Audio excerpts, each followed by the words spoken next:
at the stars, look how they shine for you,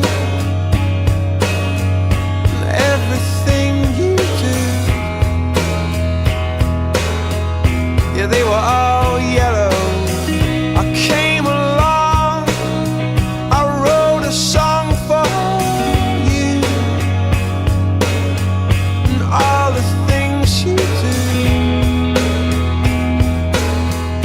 And it was called. Dans l'Épître aux Éphésiens, chapitre 5, versets 8 à 14, l'apôtre Paul rappelle aux chrétiens qu'ils sont des enfants de la lumière. Il voit les chrétiens sur l'arrière-plan des êtres de leur entourage qui, dominés par de nombreux vices, vivent dans les ténèbres. Les chrétiens ne peuvent toutefois pas se reposer sur la promesse qu'ils sont des enfants de la lumière. Il leur incombe, en effet, de démasquer et de laisser la lumière éclairer tout ce qui est encore trouble et sombre en eux. Les chrétiens n'ont donc aucune raison de regarder de haut leurs semblables, car ils sont habités par les mêmes ténèbres que celles qu'ils distinguent en eux. Il est donc important qu'ils les perçoivent et laissent la lumière de Jésus-Christ les pénétrer. Ainsi, elles-mêmes s'éclaireront et deviendront à leur tour une source de lumière. Cette approche reflète une vision optimiste de notre vie, mais il n'est pas agréable de mettre à nu et de révéler toutes les ombres d'ombre que nous refoulons, car nous avons souvent honte des pensées destructrices et des sentiments confus que nous gardons secrètement en nous. Il nous faut donc faire preuve d'humilité et d'honnêteté pour les mettre au jour, dès lors que nous sommes prêts à les présenter à la lumière de Jésus, tout ce que nous avons ainsi dévoilé, nos faiblesses, nos passions, devient lumière et notre corps tout entier est lumineux, car il n'y a plus rien de sombre en nous. Tout a été inondé par la lumière du Christ.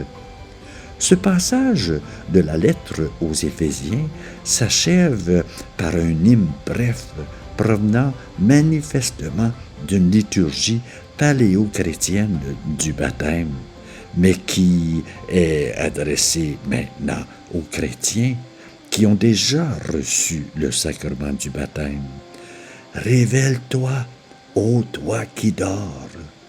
La métaphore du sommeil était très appréciée dans la gnose, un courant attirant de nombreux adeptes hors du christianisme ou en son sein, et qui cherchait à accéder à une profonde connaissance de Dieu et à l'illumination.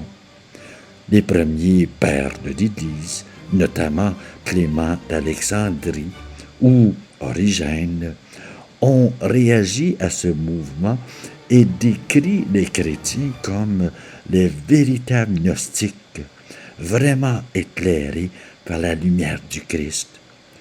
Ils ont fait leur idée de l'état de sommeil dans lequel sont plongées de nombreuses personnes.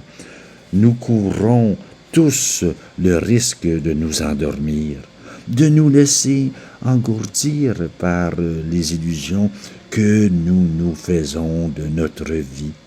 Le Christ nous révèle et nous exhorte à ressusciter d'entre les morts.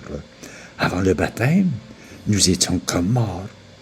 Le baptême nous a fait chrétiens et, en tant que tels, nous sommes déjà ressuscités, mais nous avons tendance à l'oublier. C'est pourquoi l'hymne de la lettre aux Éphésiens nous met en garde.